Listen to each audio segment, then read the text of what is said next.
I waited to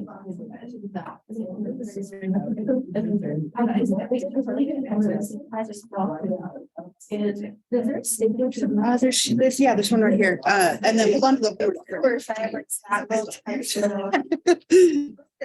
the extra credit. Yeah, we're gonna talk about it, then you can then I'll collect.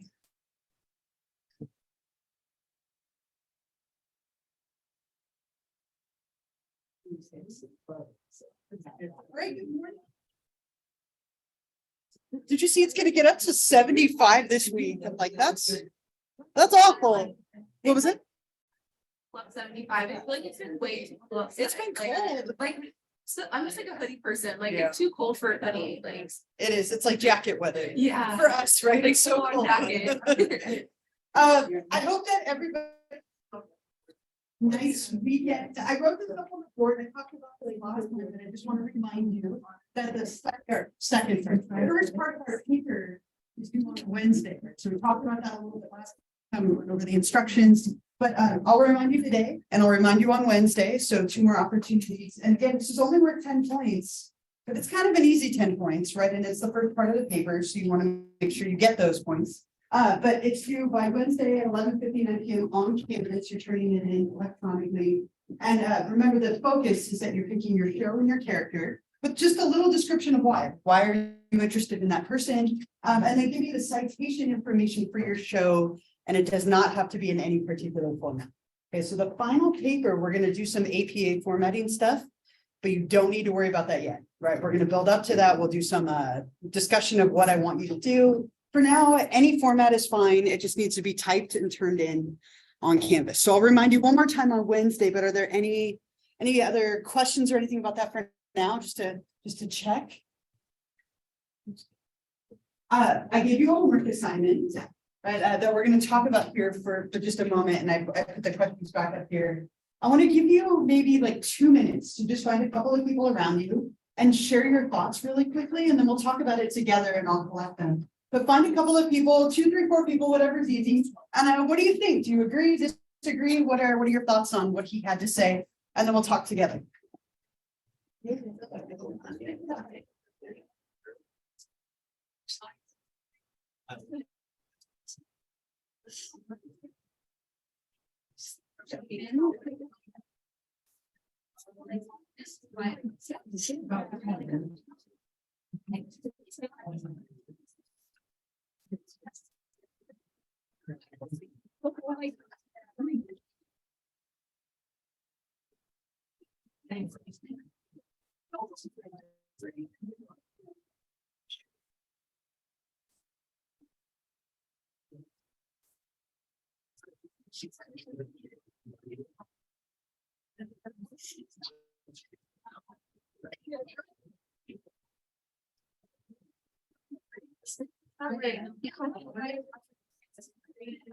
Like what makes and so I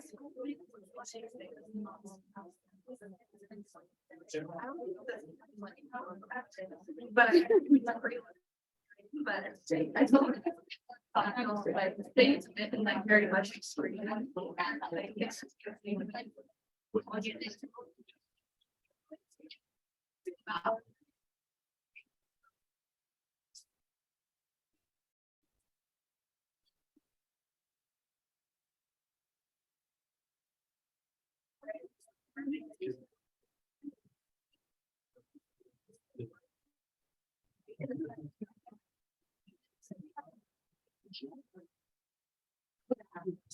Like once they have someone, it's like I really keep on getting out how people yeah. And like he also like so that like he makes out that the cosmos to all this is and so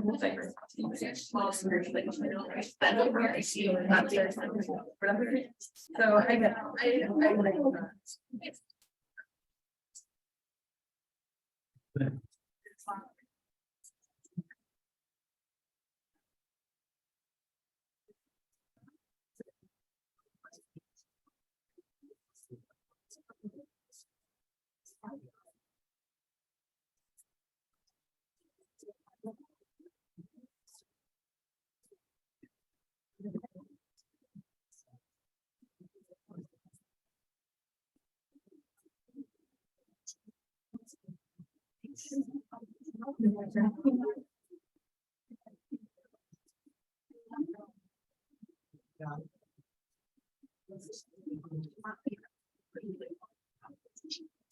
But still.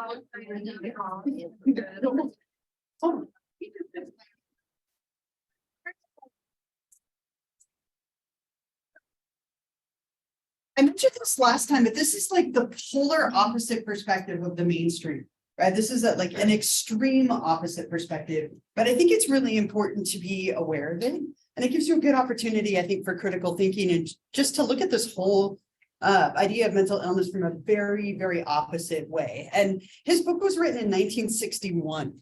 Right, but he actually did an interview of somebody sent me a TikTok of an interview with him like last year. I just see if I can find it. But he did an interview just a year or two ago, and he still felt the same way, updating it years and years and years later. But I'm curious your thoughts. Anyone agree, disagree? What do you think? Yeah. I think that's a problem with the linguistics of it. Yeah. And not the concept of it, which is super misleading. Like, I feel like he's trying to be controversial Yeah. by saying like the myth of mental illness, and then it's like, the thing that I actually have an issue with is the concept of it being represented by this word, and like that's how words work. Like, there are symbols for concepts. Like, Sure. he doesn't like it, he's welcome to pick a new one that like fits, if that fits it more accurately. But like, he wasn't really fighting the idea of the concept itself. Like, Yeah, anyone else feel that way? I saw some of you nodding, like it almost feels like he gets caught up in the terminology more than the idea. Like he's getting stuck in like the logistics of the words, right? Yeah. It was interesting. He made the argument that like what people call mental illness is just like man's hardships and like Yeah. everyone goes through these things all the time. And I think that's kind of ignorant because if you don't experience mental illness and look at someone who is experiencing mental illness, it's like, oh, like everyone goes through that. Like you don't know how to feel. You can't just say that. Sure. So I thought that was like not a structured argument. Yeah, and if you know someone or even yourself, if someone you know or yourself is mentally ill, like people tend to be almost offended by what he had to say. How many of you, by show of hands, either someone in your life or yourself, you know someone who has a mental illness? A lot of you, if not the vast majority of you, sometimes, you know, his approach and his idea is a little bit offensive, right? If you know somebody who really does genuinely struggle. Yeah. I feel like when we were kids, we didn't really know the difference between like sadness and like depression. Yeah. So like when we were kids, we were kind of like, oh, I'm so depressed and I had to make my bed this morning. So I feel like he's kind of in that headspace where he thinks that sad and depression are the same thing, Mm-hmm. but it's really not at all the same thing. Or I mean, a lot of people, it's like different with like anxiety. It's like people can be anxious, but like having anxiety is a little different. Yeah. So people get the two mixed up. So I think people just don't. I mean, people and him in general, but don't understand the severity of what it actually does to people. Sure. And I laughed as you said that because my 8-year-old this morning was like, Emma, my 8-year-old, well, one of them said this morning, she's like, I'm depressed. And I was like, why? Why are you depressed? And she's like, I don't want to go to school. I'm like, that's not depression, sweetheart. But okay, I get it. It's Monday. Like, I get it. I don't want to go either. Right. And she's like, but I'm depressed. Right. I'm saying, you're not. You still want to go to school. Yeah. So it's interesting how he was like, as she said, like, you know, it was more like just like in his mind, it was more societal than Sure. biological. And he's like, it doesn't really have a biological basis. But they've done like CAT scans, MRIs, and to like work to show that like with me, I have depression. They actually will like do the brain scan and they went over it. And they're like, no, she does. Like it's completely different than like a normal brain would look like. And I was just like, this is like, as I was reading it, I was like, this is bullshit. I was Yeah. like, no, tapping no. And I'm glad you said that because a lot of people feel that way, but no one wants to, like, people tend to be a little hesitant to say that. But yeah, if you look at a brain scan of somebody who has depression, the brain scan of somebody who doesn't, there is an activity level difference, right? Like different parts of the brain light up Yeah. or are less lit up than you would expect. There's a lot of physical correlates to mental illness. And some of that I don't think was necessarily around or available when he wrote this. Yeah. But even years later, he's still looking at all the same perspective. Yeah. But no. fascinating is that he said, I don't care what future science is gonna say. Sure. Like, he was predicting it, but he was also like, I know that future science is gonna tell me that I'm right. Right, the confidence. Yeah. Right? Yeah. he was very self-contradictory throughout a lot of it, where he would, especially when he was comparing mental illness to physical illness. Right. Where he would say, I think my favorite line throughout the whole thing was when he was saying something along the lines of like, here, I can find roughly the answer. Where he was saying that mental illness can't be considered like physical illness because it can't be caught, spread, or cured, which is like, there are so many illnesses that aren't just having a cold. Right. And so that's one thing that, that's just not how illness is defined. Mhm. And so him defining the illness as that is him just making things up. Yeah. Yeah, he kind of, I think he traps himself a couple of times too, right? He does kind of have a little bit of a double standard or contradictory stuff that he says.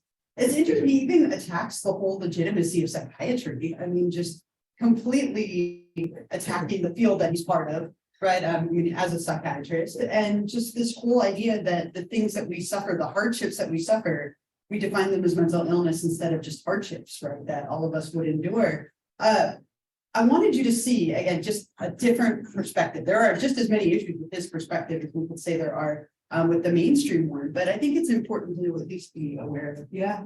One other thing that I noted was that his blanket idea for why mental illness shouldn't be a term that's used is that it's like something you can fall back on. Sure. You can fall back on that instead of discussing societal problems. But like that's the biggest reason why that's not the case is that those two things don't have to be mutually exclusive. Right. You know, like you can try to change the problems with society and still, treat mental illness properly. Yeah, Those things don't have to be separate. they can coexist. You can have both of them. Right? Here and- To add to this point, like I did put it in like my work assignment, I was like, you can't really catch kidney disease, you can't really catch heart disease, like those things have genetics involved in them, like you have a like some people have a biological standpoint, like Yeah. you're gonna get it, so it's like, why is mental illness not seen the same way? Yeah, that's a good point, right? Because you're not gonna catch cancer from somebody sitting next to you, right? Yeah, the same kind of ideas, where we can trap them in the same logic. Yeah. I just thought, maybe, does he seem like this, kind of, it's about it, but this Yeah. passion, Mhm. and this was like comparing it, like, I'd say one time it was like, mental illness, like, I heard etymology, like.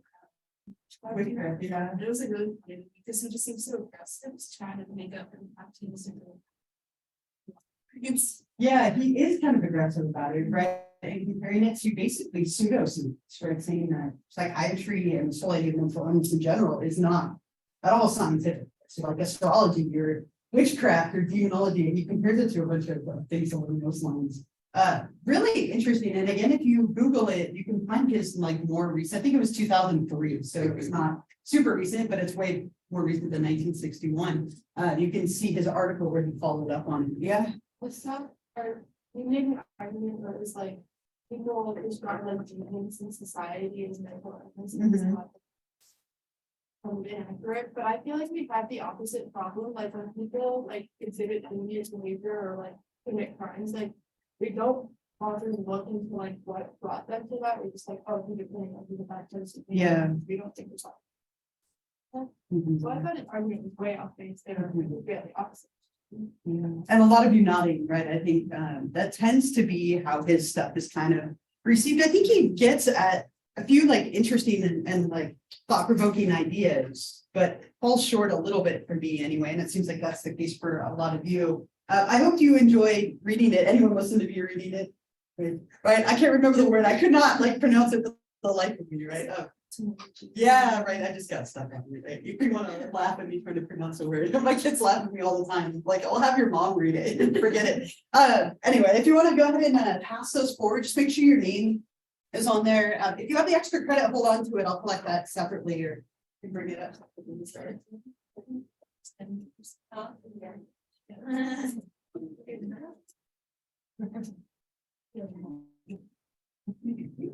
How many of you went and did the extra credit, looked up your 4-letter type? Well, that's fun. What did you think? Pretty accurate? Was it interesting? Way off? Yeah. I feel like it's not all too dissimilar from horoscopes, Okay. where it's definitely much closer, Mm-hmm. but it still is categorizing the entirety of human experience within 16 types. Sure. And so it's never going to be particularly accurate because it needs to be somewhat wrong. And so there are things where there's things which I agree with, but there are things where it's like, oh yeah, you know, like this type of person is always gonna have a friend for that. Like, I like hanging out with people, I like talking to people, I don't have like, you know. Okay, interesting, yeah, There's this website called 16 Personalities. yes, And it gives like pages and pages of like description about each one. So Right. it's using that as an outside source love and it. it was like super like thoughtful information. And I did feel like it was like scarily accurate. Okay, interesting, very different experiences, yeah. I'd say it was like, at least for me, it was like, I said, I feel like the best, so it's on the other ones. Yeah, And like, that's- okay, It's like very broad. yeah. It's like- Yeah, it's definitely still on the broad side, yeah. Definitely that website is specific, like you could have websites too, that would be a lot more. You know, detail, because like I remember I took this like one really factual specific one, and then it was really accurate. This one was just like, okay, more or less, choose store things, and then Right, the 16 personalities for me, it used to be really inaccurate. But there was like other ones that were straight up like young personality test or something, and then those had like all concrete like things. yeah. It's kind of I mean, it's way better than the other ones that we took in here. We took a couple of kind of pretty like mediocre, not bad, the Oreo test bad, right? But fun. And so it's better than that for sure. And it is something that is used and it's based on that MBTI. But I think any test that you can take for free online is going to have issues, right? If you want like a really accurate test, you're going to use something like the MMPI, or one of the ones that we talked about. And I'll make sure to collect those from you. I have a pile started here, but I'll get those from you at the end before you leave today. And then we get to start chapter 4. I don't know if anyone else is excited, but we actually get to the disorders today, which is fun. We've set the stage now for 3 weeks or more. Right? What week are we in? Week 5 at this point? It's wild. The semester is just flying by. It's only 44 days left to my cruise. Not that I'm counting, but right, not at all, not in the slightest. I was looking at the restaurants last night, like planning my meals. First order of business when you get on the straight to the food, they have the best cake on day 1. I've learned this, right? Of course, I know when the cake day is. What was that? They have like this huge cake buffet on day 1 as like a celebration. They never do it again. I learned my lesson last time. I got to go on day 1. I have like 15 pictures of me with all the cakes, right? What was that?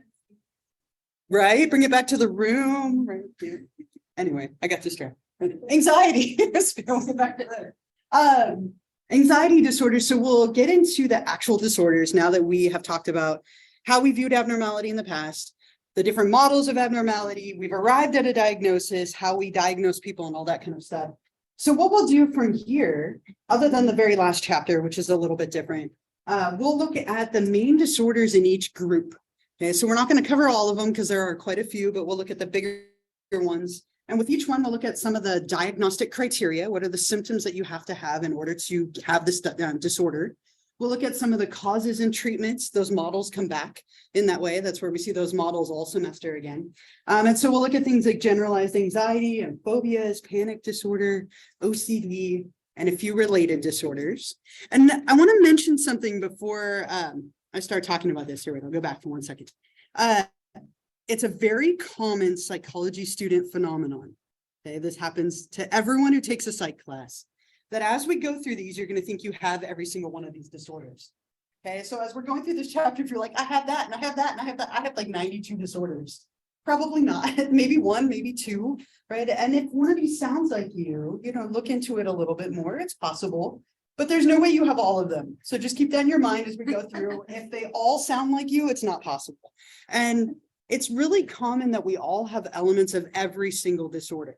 Every single one. I guarantee every single one of you struggles with anxiety on some level. It's become so much more common over the last couple of years. Anxiety has gone through the roof in our culture. But not until it starts to affect your life in a significant way does it go from typical to disorder. So just something to keep in mind as we go through. I promise you don't have all of them. And so what we'll look at in this chapter are the anxiety disorders. And I hope I don't offend anyone with a picture, but I thought it was funny. Did I blow the candle out? I think I did. Right. I'm talking about OCD. But anxiety and anxiety disorders are different. Every single person experiences anxiety. Anxiety is normal, typical, It's caused by something appropriate, identifiable, and it goes away as time passes. You have an exam, totally normal to be anxious about it. I will share with you the night before we start the first day of the semester, I don't sleep like at all. I lay there all night, like worrying about everything for the next day. Like, is the technology gonna work? Are the lights gonna work? Is this gonna work? Will my pants fall off? I mean, I don't know. I could go on. Like, I worry all night long. Am I gonna have enough seats for everyone? Can I add everyone? Like, on and on and on and on. And I don't sleep the night before the first like couple of days of a new semester. Now, if I was still doing that now in week 5, I would argue that that's a problem, right? That maybe if it's interfering that much with my life, 5 weeks into the semester, that maybe I'm not in the right profession, right? If it's causing me that much anxiety. So anxiety, normal, typical, everyone has it. I would say it's almost even unhealthy if you didn't have any anxiety. Anxiety is helpful and adaptive at times, and it can motivate us. An anxiety disorder is when you have extreme, unrealistic, or debilitating anxiety. Your anxiety interferes with your life in some way. It's so extreme that you can't do the normal things you would like to do. So for example, maybe somebody has so much social anxiety that they refuse to take a class because they're so worried they might get called on. Or you won't take that speech class that we all put off for a long time, or some of you are laughing, that speech class because you're so afraid to have to talk in front of other people and it's affecting your life in some way. So there's a little bit of a difference between something that's kind of normal and typical versus something that's more debilitating and extreme. And that's what we'll focus on in this chapter. What are the kind of extreme, unrealistic forms of anxiety that we can suffer from? The first one that we'll talk about is called generalized anxiety disorder. Sometimes we just abbreviate it as GAD for short. Generalized anxiety disorder. Now, the best term for this disorder is somebody who's like neurotic. If you've ever heard that term neurotic, it's somebody who's got a lot of like emotional excess, a lot of anxiety. They can't control it. It kind of dominates their life. Someone with this disorder has a lot of vague but intense fears that aren't necessarily attached to any one thing. They are anxious about anything and everything and almost nothing in a way, to the point where it affects them. Why are you pointing to yourself? Right. This is a very common disorder, right? People have like prolonged anxiety, not attached to anything. This guy is laying here like, please don't let the ceiling fall down on my head tonight, right? That would be one of countless concerns, right? It's not just the ceiling falling. It's also like, what if? You're sitting here in your chair. What if the power goes out right now? What if my pencil runs out of lead? What if I have to go to the bathroom? What if X? What if, like, on and on and on? And it takes a toll on you because you're constantly worrying, right? There's a lot of worry and anxiety. Do you have any comments or? Yeah, I like really heavy anxiety. Like so much so that I have to know like medications, I have to like feelings like that just really for it.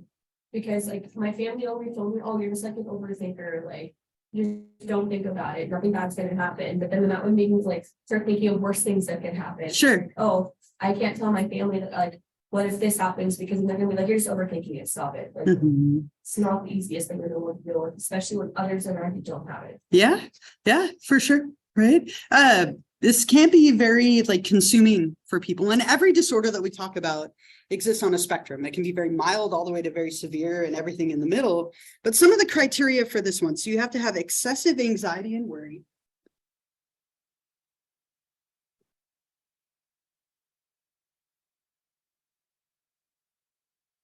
And you have to have a bunch of different symptoms. So 3 or more symptoms for at least 6 months. So remember when we talked about those D's, right? One of the D's of abnormality was duration. Every single disorder has a duration piece to it. So for this one, it's 6 months or more, right? So this isn't something that's really short. This is something that's ongoing, at least 6 months, 3 or more of a variety of different symptoms that you can have. And so I'm going to list some of those symptoms up here, and you only have to have 3 of them. So restlessness, hard to sit still, right? Hard to focus, right? Kind of on edge all the time. You tire easily.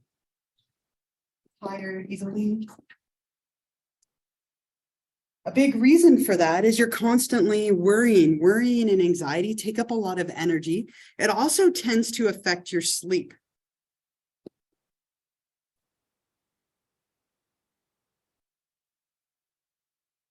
I don't know about all of you, but when COVID hit, right, like I didn't sleep anymore. Like my partner and I would just lay up all night, like anxious, especially in the beginning when we had no idea what was going on.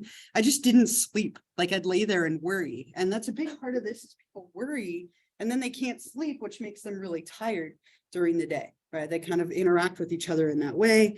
There's a lot of impaired concentration. We would say poor concentration. Hard to focus if you're worrying about other things, right? Like if right now, as I'm lecturing, you're really worried about like 6 different things, it's hard to pay attention to me, right? Because your mind is somewhere else. So a poor concentration, there's a lot of irritability. Because you're on edge and because you're worried about everything, you tend to be more prone to being irritable. We could also say there's a lot of muscle aches and soreness.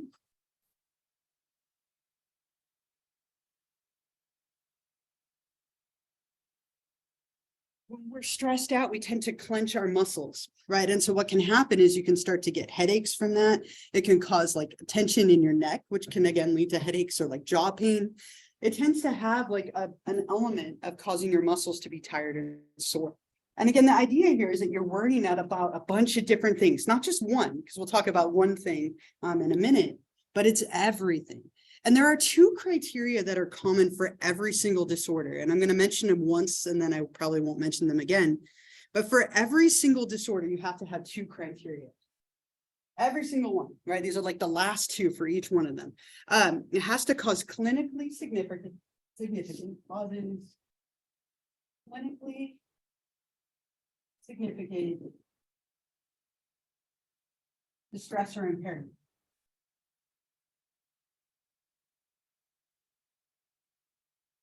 And this is where we get away from it just being kind of a typical thing.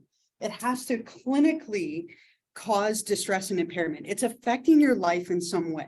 You're so distracted that you're not able to focus. You're so worried you're not able to sleep. So it's affecting your health, right? It affects you enough that it's deemed clinically significant. So it goes beyond just normal anxiety into a realm of being significantly affecting your life. And the other one is it cannot be caused by the use of a substance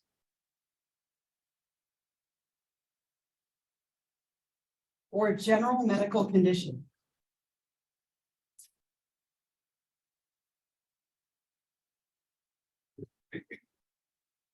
So if somebody has anxiety because they're using a substance, it actually would be considered a substance-related disorder, not an anxiety disorder. Gets a little tricky. We'll talk about that more when we get to the substance disorders in chapter 10. But it cannot be exclusively caused by the use of a substance, like a drug, for example, or a medical condition, or it would be purely a medical issue. So you have to meet at least 3 of these symptoms for at least 6 months. And then these 2 criteria are common to every single disorder that we'll talk about. And I have a great example of this. I just watched this over the weekend, actually, with my kids. But if you've seen that could happen, that's really, really common with this disorder. It's generalized. It goes with everything. I love this, right? That's not a sin either. My goodness, you must have worried yourself to death, right? Just the constant worrying that comes with this disorder. You're always worrying. And that's really one of the most common proposed causes of this, that it has to do with your excessive like worrying and negative thinking patterns, illogical or irrational beliefs. And then that's really one of the biggest proposed causes is that people have inaccurate or inappropriate beliefs about the world around them. And so what you would do as part of therapy is you would try and change those assumptions, change the way you view things, change those worrying patterns. Let's examine every little thing and like debunk it. You're afraid that the ceiling's going to fall on your head. How likely is that actually to occur? And let's talk that through. You're worried that, like, again, your pencil might run out of lead in the middle of class. Well, if that happens, what could you do about it? Pull out a pen or a different pencil, no big deal. If the power went out, you could do X. If this happened, you could do that. Like kind of going through each individual thing and changing people's thoughts related to it.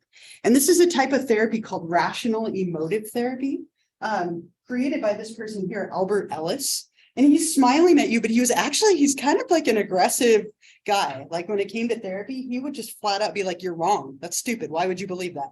Right? Like very kind of antagonistic, very direct, like the complete opposite of Rogers, who was so indirect. But he would take people's irrational assumptions and really like challenge them in sort of an aggressive way. And you can obviously do this on a much lesser scale of like, let's talk this through and see, you know, what's actually realistic and what isn't. Right. And you would do that literally with everything, to the point where you teach somebody to do that on their own. So next time you feel that anxiety or that fear, I want you to stop and challenge it. Check the facts, right? What is actually likely to happen versus not likely. And that's something that he would have focused on a lot. And we get this idea of like meta worrying. You worry, and then you start to worry about the fact that you're worrying, which causes more worry, and then you worry more. People get caught in this like worry loop. And that's the idea here, is that we have to break that in order to help you stop having so much anxiety. Yeah. My therapist actually uses that with me. She has me carry around a journal every time I Yeah. have like, oh, what I thought, I have to write it down in the meeting with Bill in therapy. And she's like, okay, so really think about this. Well, here's my line of situation. And I told her, and she's like, okay, I'm gonna be realistic. Like, she's really like down to earth like that. She's like, be realistic with you. I can understand where you're coming from. Yeah. But that was kind of like, let's talk about the ways you can change that in that moment. So you don't like start having a panic attack. Like, your grounding exercise and then think it through. Okay. Yeah, and that's exactly what you would do, right? It's like, and I love that, you know, keeping a journal of you writing them down, because they're gonna have ones that come up over and over again. And then let's think about them, let's talk about them. And it doesn't have to be in like a mean antagonistic way. It can be in a very grounded, like kind way. And a lot of therapists would do that. There was another hand. What is something? I dream losing. This is a relatively common disorder, a lot of anxiety, again, not attached to anything. And so focusing on those thinking patterns, very, very common approach. So here's where we see that cognitive model come back. We can also look at it from a biological perspective.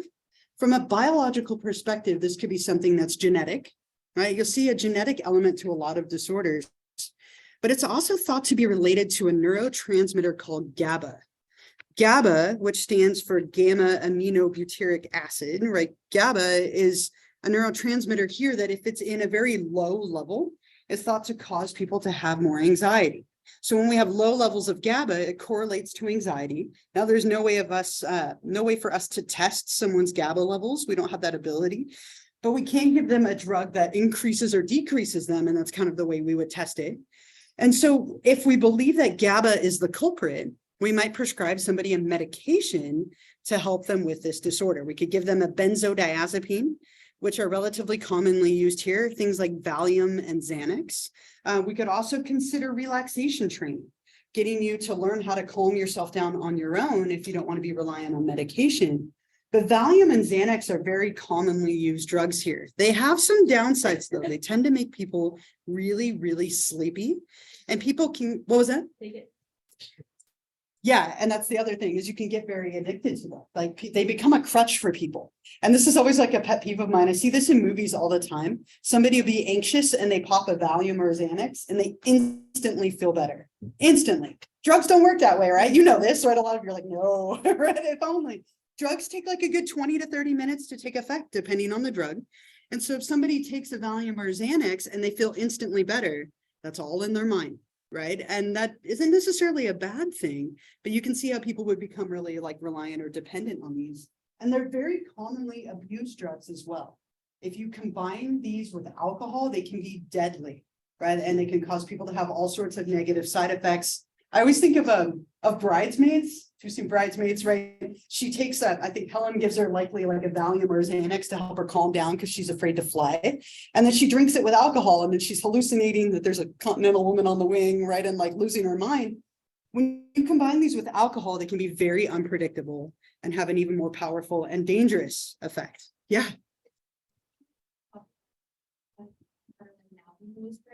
Yeah. It's called gabapentin. Right. So Mm-hmm. bonds of exactly to the receptor that like we're talking about. Right. And then in addition, we've also beta blockers. Beta, I was going to say we have beta blockers that we use a lot. Yeah. Mhm. Spots. Yeah, and even antidepressants are used quite a bit for anxiety. A lot of medications have multiple uses to them. Xanax and Valium are great for like short-term use, right? For people, especially as it relates to sleep, because they make you tired. But there are other drugs that might be better for like long-term use or during the day and so on. Yeah.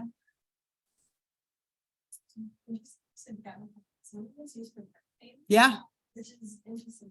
Mm-hmm. A lot of patients who are on Xanax because, like they're on it once, Yeah. like it's not a short, it's. Right.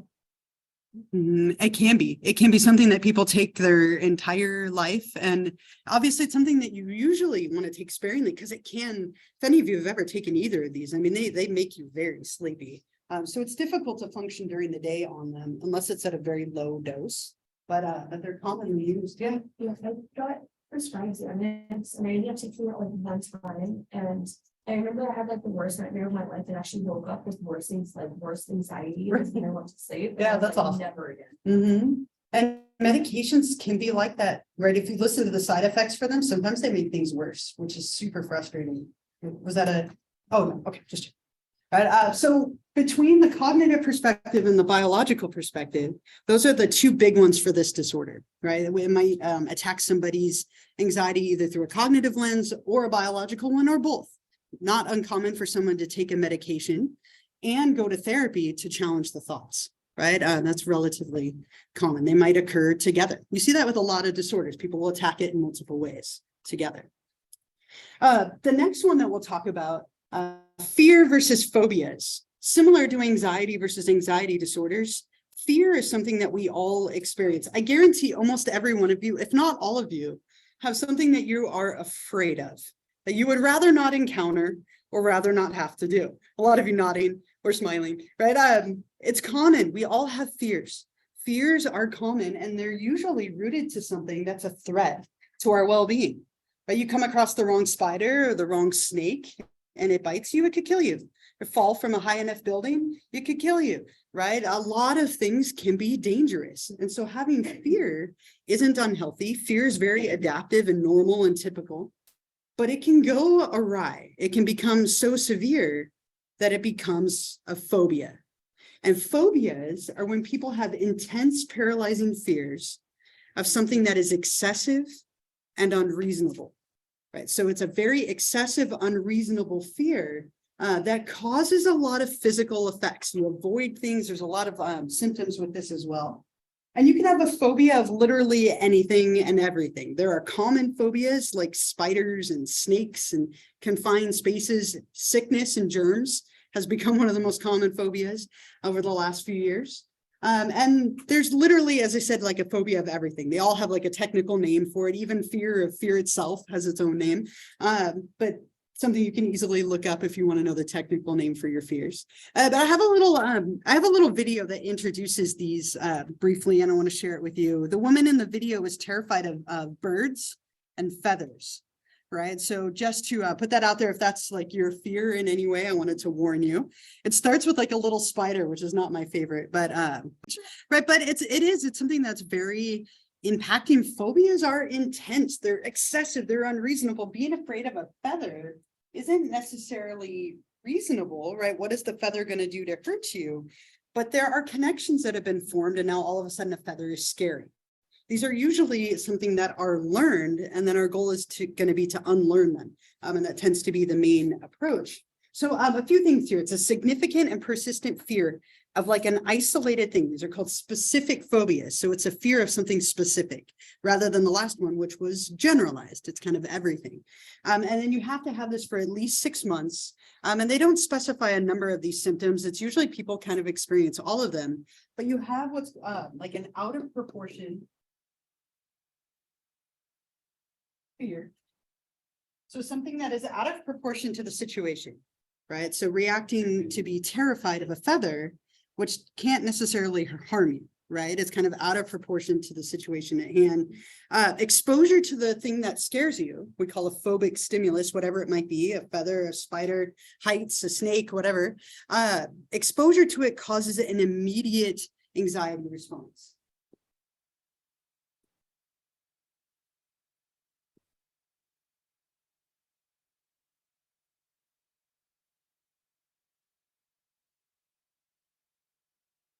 just thinking about that item or that thing that you're afraid of can cause that response.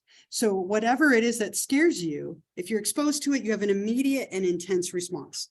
As I said, even just thinking about it. Right? I'll share with you, I am terrified of spiders as like a phobia that I have. And as we were talking about this, I was thinking about spiders. Like I told you about the Oreo, right? Like that my cousin sandwiched the spider in the Oreo, which is why I don't eat them anymore. Right. And as we're like talking about this, I checked my water like 4 times, like somehow there'd be a spider in there that I would accidentally drink. Right. Like when you have a phobia of something, it's on your mind in kind of an excessive, unreasonable way. And just thinking about it, like my palms will get a little bit sweaty if I think about it too much, or like the right or wrong type of spider, I could say. Either one, the right or wrong one. I'd rather not see any of them. Even daddy long legs, which are barely a spider. I hate them. Like, oh, no, thank you. And this building has so many spiders. It's awful, right? I try not to think about it, right? What was that? Yeah, so many. I bug bomb my office once a year because they're in there. I know they're in there waiting for me. Yeah. Did I eat? Oh, I didn't eat it. No, thank God. I pulled it apart and saw it and then didn't eat it and now don't eat Oreos anymore. I don't know. I didn't look at it that closely. Yeah, it was done. It was big enough. It was pretty gross. Pretty sure she smashed it in there, but mentally I still can't get over it. I can't. No. Right. And I know all the statistics that we eat like X number of spiders in our lifetime, right? Like, yeah, at least I didn't see them. If I eat them, like I didn't see it. So, you know, okay, couple other things here. You recognize that the fear is out of proportion.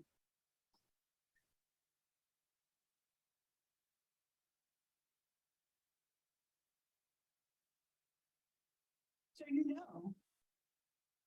you know that it's excessive and unreasonable. Like I know that daddy long legs can't hurt me. I know that. Doesn't change the fact that I'm terrified of them, but I know it, right? And that's often the case. Like she'll know that feathers can't hurt her, but it doesn't change her response. That's very, very common with phobias. You also tend to avoid anything related to the phobia. Right, so you avoid any situation where you could be in contact with that phobic stimulus. If you are afraid of flying, right, and you have a phobia of flying, you might not get on a plane even if it costs you going to like an important family event, right? You would avoid it, right, at all costs or endure it with great difficulty, right, which is relatively common.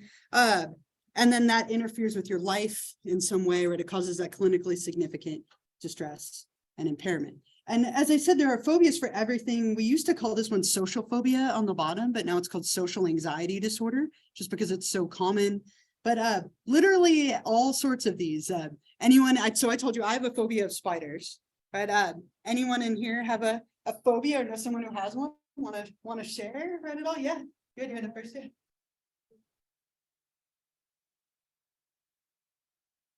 Okay. Yeah, because where one of them was in that stuff was a people, yeah, fear of people. They got sent back to the point where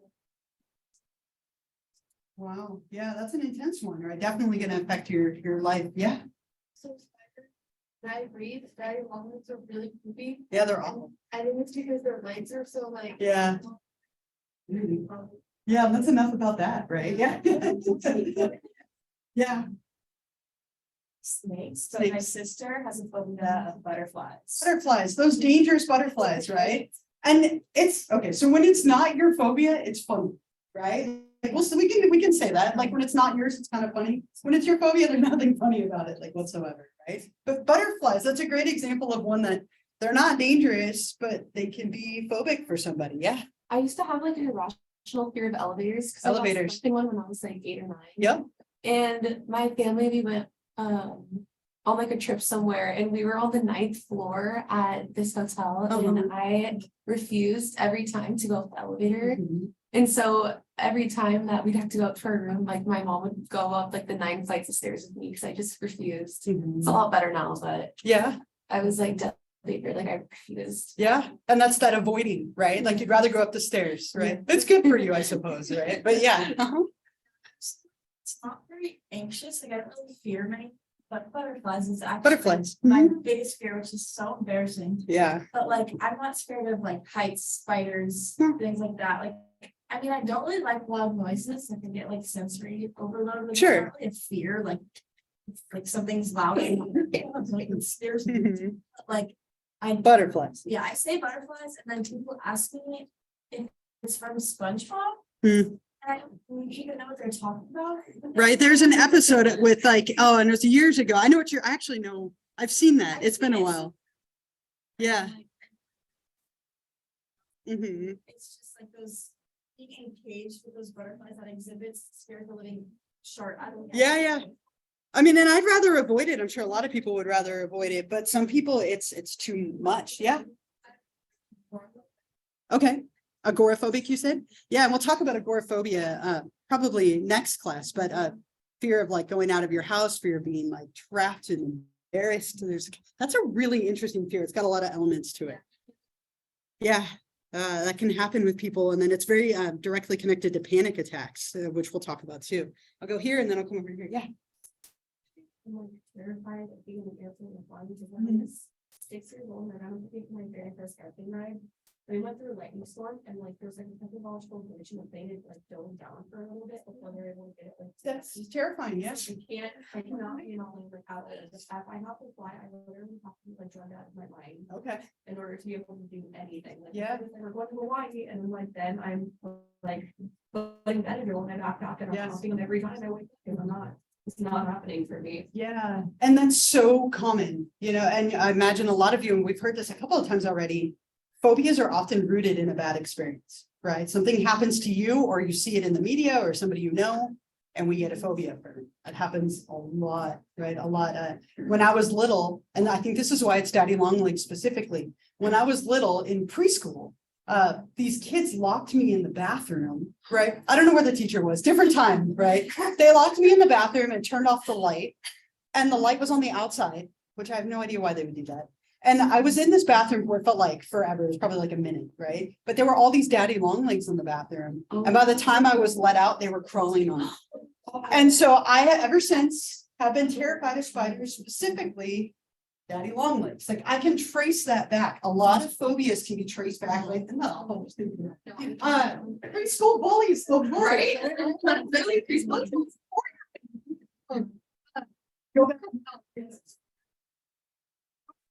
So many phobias are traced back to an event, right? My brother, I have two brothers. My youngest brother is terrified of Halloween.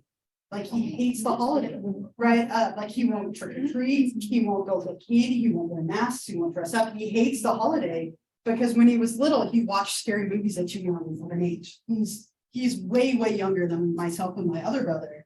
And so he watched scary movies way too young developmentally. And he became afraid of Halloween as a result of it, right? Movies can play a role as well. Yeah.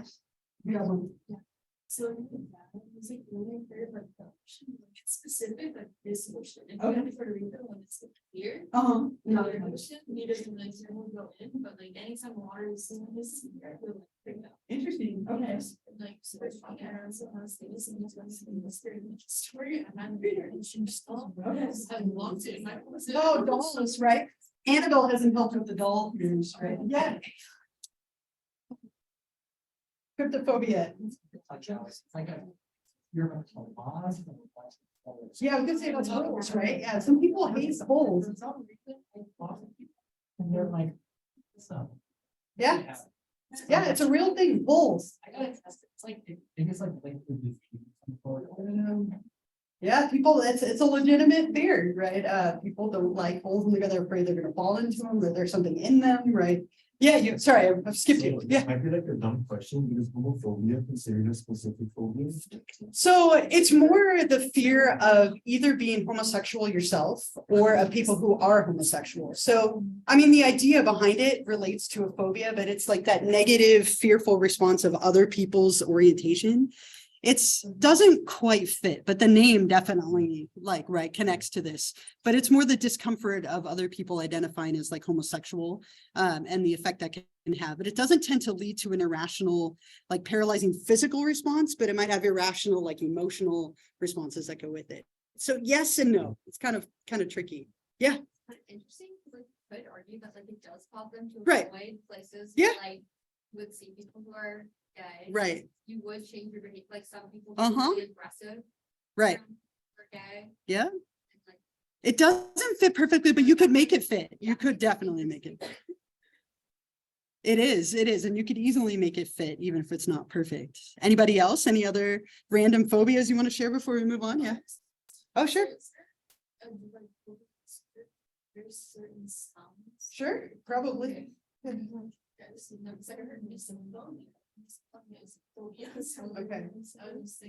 Yeah, I mean, it could be, there's a technical name for every phobia. I'm sure if you like Googled it, you could find it, like certain tones, certain sounds.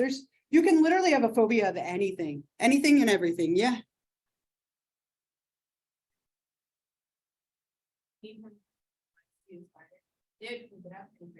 Isn't that so mean? No.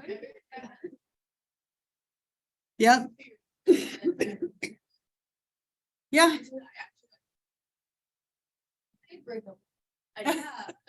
You're right, I did, yeah.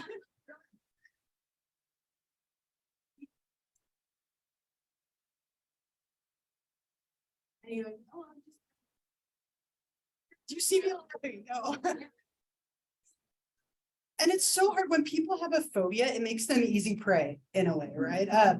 My family, when you said that, it instantly reminded me, my mother-in-law and my father-in-law and even my partner sometimes, to be funny, which is just so mean, right? We'll put fake spiders in my shoes, fake spiders up the lamps, right? And so I go to turn off the light and like a fake spider falls out and I totally have a nice girly scream that goes with that moment. Super embarrassing. Oh, see, but they're not afraid of spiders. I am. That's true. Yeah.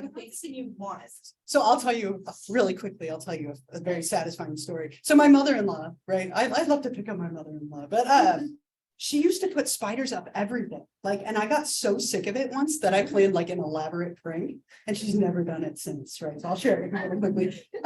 If my mother-in-law is afraid of like possession and demons, and I was like, ooh, okay, I can work with this, right? And so this was years, it was right after Paranormal Activity 1 came out.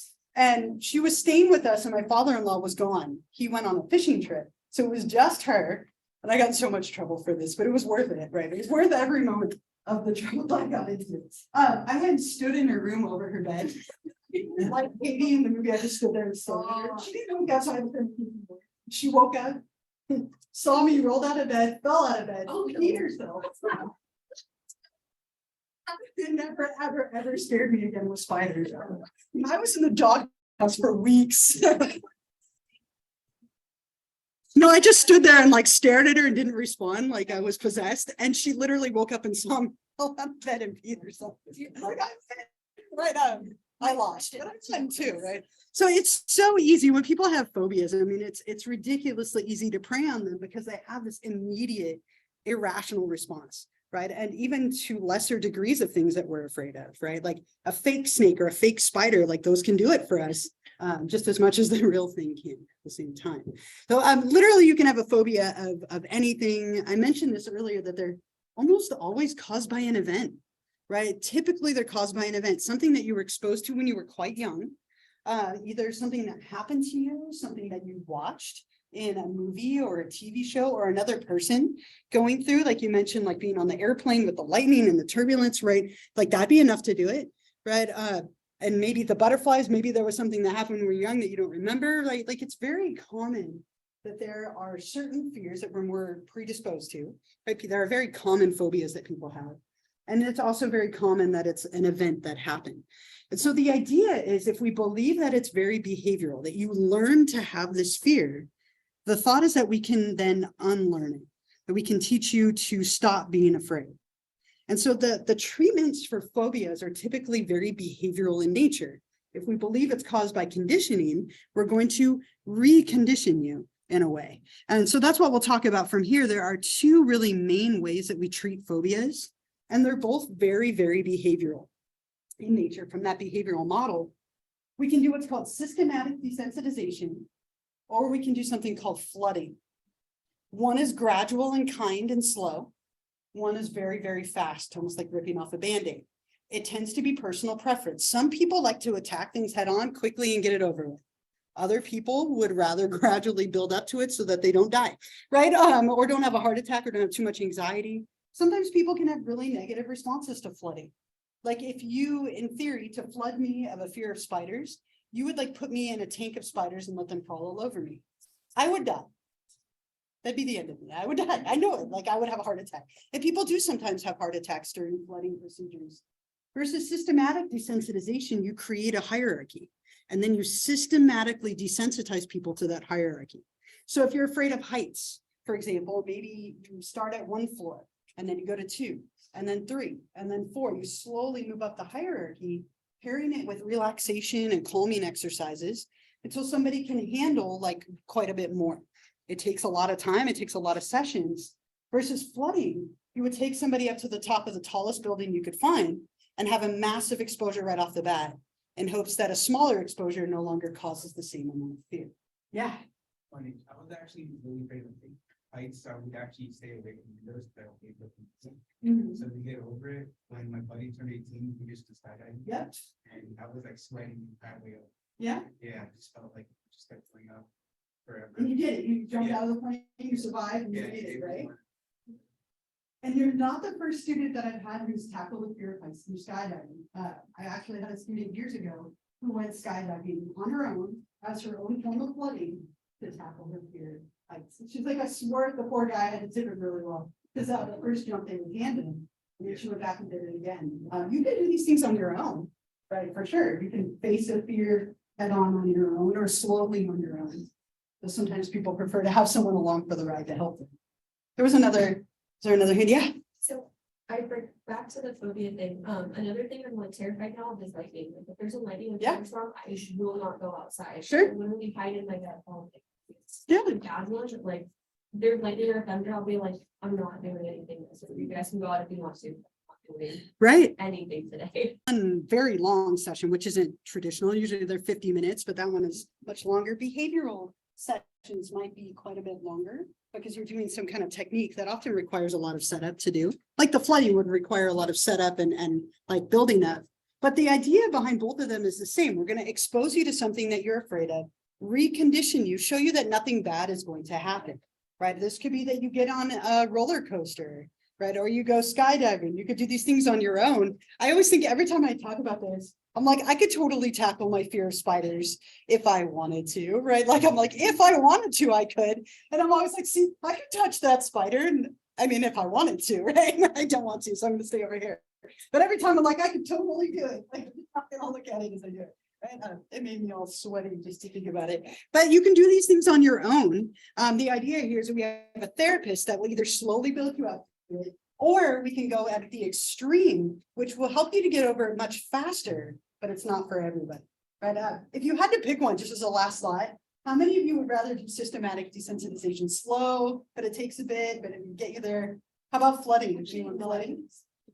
Flooding? Well, we're like 50-50, right? It all depends on the person. And you would have this conversation and build up to it with a therapist. So what we'll do next time, we'll keep going. Next time we'll start with panic attacks and agoraphobia. And then we'll go on to OCD and a few others. If you had the extra credit and didn't turn it in, I have a little file here if you want to give it to me. Otherwise, I'll see you all on Wednesday. Don't forget to work on the first part of the paper too. Thank you. Bye. Can you like kill